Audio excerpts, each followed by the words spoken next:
Hai teman-teman, kembali lagi bersama saya mempelajari tentang penaksir parameter.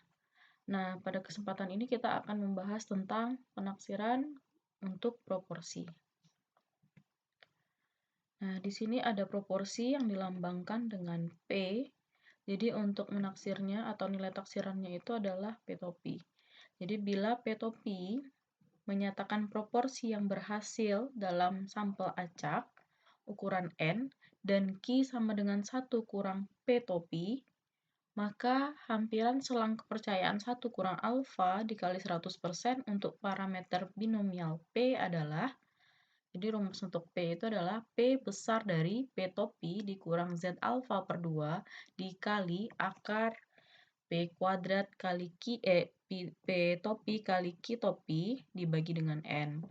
Kemudian kecil dari P topi tambah Z alfa per 2 kali akar P topi kali Q topi dibagi dengan N. Dengan Z alfa per 2 menyatakan nilai Z sehingga daerah di sebelah kanan mempunyai luas dari setengah kurang alfa. Jadi yang kita lihat itu adalah daerah di sebelah kanan. Oke, kita lihat ke contoh soal. Di sini suatu sampel acak dengan ukuran sampelnya itu 500 keluarga yang memiliki TV di Lagu Boti, ditemukan bahwa 340 menggunakan parabola. Carilah selang kepercayaan 95% untuk proporsi sesungguhnya dari keluarga yang memiliki TV dengan parabola. Nah, di sini kan yang ditanya adalah proporsi, sehingga kita bisa pakai rumus yang tadi, yang di slide sebelumnya ya. Jadi untuk memudahkan kita buat dulu yang diketahui dari soal ini.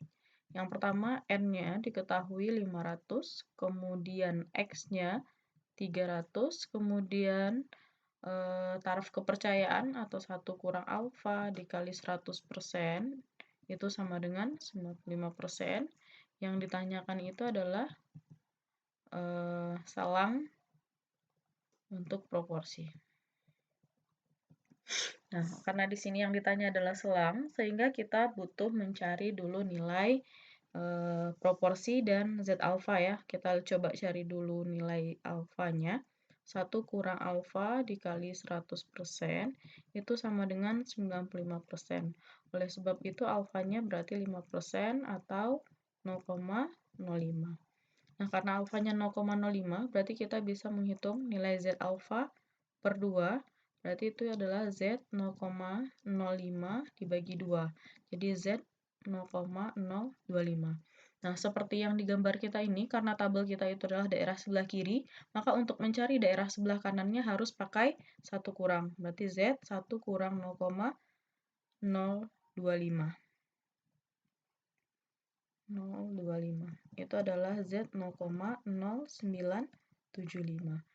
0,975. Nah, untuk melihatnya, berarti kita lihat yang 0,975 di dalam tabel Z ini, yang mana nilainya ada di sini ya. Berarti kita lihat ke sebelah kiri, berarti nilainya itu adalah 1,9, kemudian ke atas 0,6, kemudian kita gabung. Berarti ini adalah 1,96. Jadi nilai Z alfa kita adalah 1,96. Kemudian yang butuh kita cari adalah nilai dari proporsi, di mana proporsi itu rumusnya adalah X per N. X kita tadi sudah diketahui 340, kemudian N-nya ada 500. Berarti 340 dibagi dengan 500, berarti 0,68. Kemudian kita juga butuh Q. Q itu rumusnya adalah 1 kurang P topi, berarti 1 kurang 0,68, itu adalah 0,32. Setelah ini diketahui, berarti tinggal substitusikan ke rumus kita tadi ya, P topi kurang Z alfa per 2 dikali akar P topi Q topi dibagi dengan N. Kemudian yang sebelah kanannya tandanya tambah ya, tambah Z alfa per 2 kali akar P topi Q topi dibagi dengan N. P topi kita sudah kita hitung tadi, 0,68 dikurang Z alfa juga sudah ada, ini dia 1,96 kali akar P-nya 0,68 kali Q 0,32 dibagi dengan N. N-nya tadi 500. Berarti ini P, berarti ini 0,68 ditambah 1,96 dikali akar 0,68 0,32 dibagi dengan 500. Nah, setelah dihitung, ini hasilnya 0,64, ini P, yang sebelah kanannya adalah 0,72. Nah, jadi inilah taksiran sesungguhnya dari proporsi itu. Jadi antara 0,64 sampai 0,72 warga yang memiliki TV dengan parabola. Proporsinya ya. Oke. Itu adalah untuk menentukan proporsi. Kemudian dalam menentukan proporsi, biasanya terjadi yang namanya galat atau error. Di mana galat atau error itu adalah perbedaan atau selisih dari nilai taksiran ini dengan nilai proporsi sebenarnya. Jadi di sini ada teorema yang tentang taksiran. Bila ada P topi dipakai sebagai taksiran P, galatnya akan lebih kecil daripada Z alfa per 2 kali akar P topi Q topi dengan kepercayaan 1 kurang alfa dikali 100%. Jadi besarnya galat itu kecil dari Z alfa per 2 dikali akar P topi Q topi bagi N. Kemudian di sini ada teorema lagi, bila P topi dipakai sebagai taksiran P dengan taraf kepercayaan 1 kurang alfa dikali 100%, maka kita bisa menentukan suatu galat sebesar G. Maka untuk menentukan galat sebesar G ini kita harus menentukan besarnya sampel. Jadi besarnya sampel yang harus diambil itu sama dengan Z alfa per 2 kali P topi kali Q topi dibagi dengan G tersebut. Ini kalau kita sudah ingin menentukan suatu penelitian dengan galatnya sebesar G. Jadi berapa harus sampel yang kita ambil, maka pakai rumus yang ini. Untuk lebih pahamnya, coba kita lihat ke contoh soal.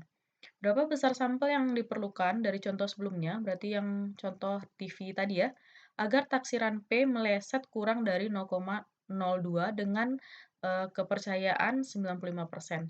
Berarti di sini 0,02 itu yang sebagai G-nya. Berarti yang kita dapat ketahui dari soal itu berarti G itu adalah 0,02 ya. Kemudian 1 kurang alfa itu tadi 95%. Yang ditanya adalah berapa besar sampelnya atau N-nya.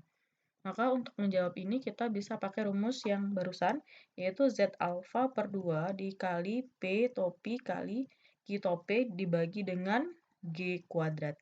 Nah, Z alfa per 2 kita tadi sudah ada ya, 1,96 karena dia masih pakai alfa yang sama, 95%, alfanya berarti 5%, dikali dengan proporsi dari soal yang tadi 0,68, kemudian Q 0,32, dibagi dengan G kuadrat. G itu adalah besarnya galat yang diinginkan.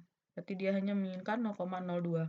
Berarti setelah dihitung ini hasilnya adalah 2090.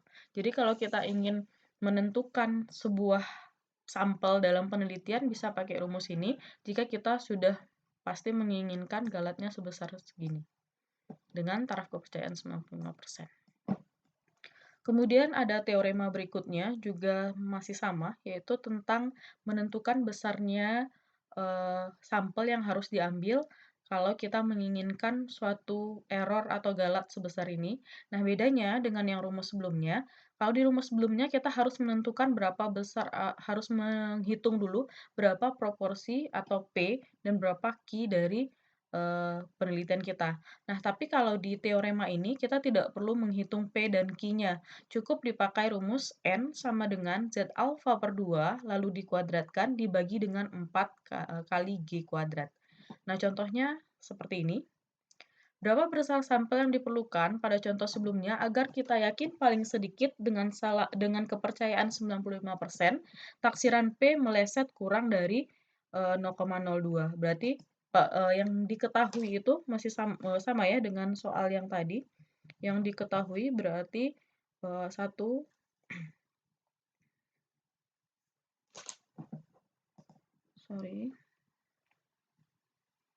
Berarti yang diketahui yang pertama 1 kurang alfa kali 100%-nya masih sama, yaitu 95%, kemudian G-nya itu adalah 0,02. Yang ditanyakan di soal ini adalah N-nya. Tapi kalau yang ini kita tidak perlu menghitung atau tidak perlu tahu berapa proporsi ataupun Q-nya. Maka di sini tinggal pakai rumus N sama dengan Z alfa per 2, ini dikuadratkan dibagi dengan 4 kali G kuadrat. Berarti tadi Z alfa per 2 nilainya 1,96, ini dikuadratkan dibagi dengan 4 kali G, G-nya itu 0,02 lalu dikuadratkan. Nah, hasilnya itu 2401. Jadi banyaknya sampel yang harus kita ambil itu adalah 2401. Jadi sampel ini lebih besar ya, saat kita tidak menghitung besarnya proporsi, maka sampel yang diambil itu harus lebih besar. Oke teman-teman, untuk penaksiran proporsi cukup sampai di sini. Terima kasih.